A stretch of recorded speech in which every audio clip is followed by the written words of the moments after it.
Kesombongan Abdi Toyisuta, anak Ketua DPRD Ambon, teriak siap bertanggung jawab usai buat pelajar 15 tahun bernama Rafli tewas akibat patah leher.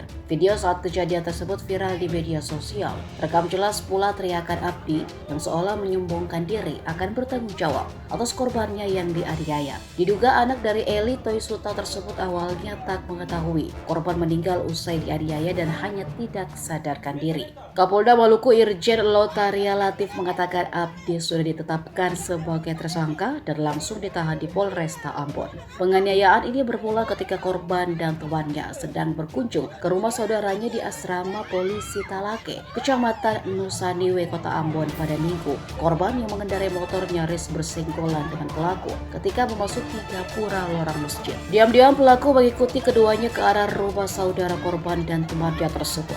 Ketika korban berhenti di depan rumah saudaranya, pelaku tiba-tiba datang memukul korban sebanyak 3 kali. Pelaku pun beralasan pada korban jika memasuki area kompleks, mereka harus memelankan suaranya. Tak lama saudara korban keluar dari dalam rumah dan melihat korban telah tertunduk di atas motornya. Saudara korban pun meneriaki pelaku dan meminta pelaku bertanggung jawab. Dan dengan lantang pelaku mengatakan dirinya akan bertanggung jawab dan tak akan kabur.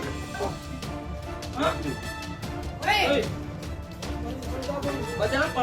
Tabur. Yang orang pamer. Abdi. Baca nama tapi suka ya abang-abang lah. Beta. Beta kenapa ya?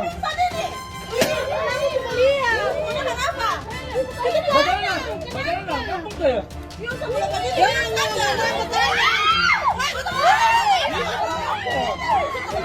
Dia tanggung jawab.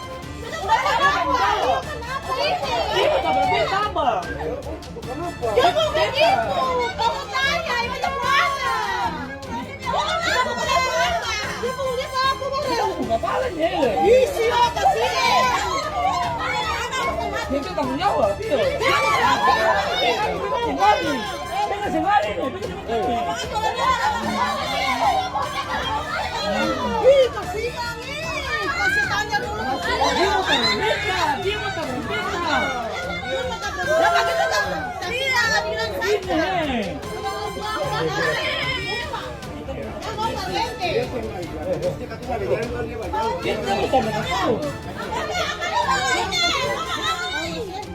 Beta di sini, beta dengar nih, beta tanggung jawab. Astagfirullah. Dia ada kamu, dia ada.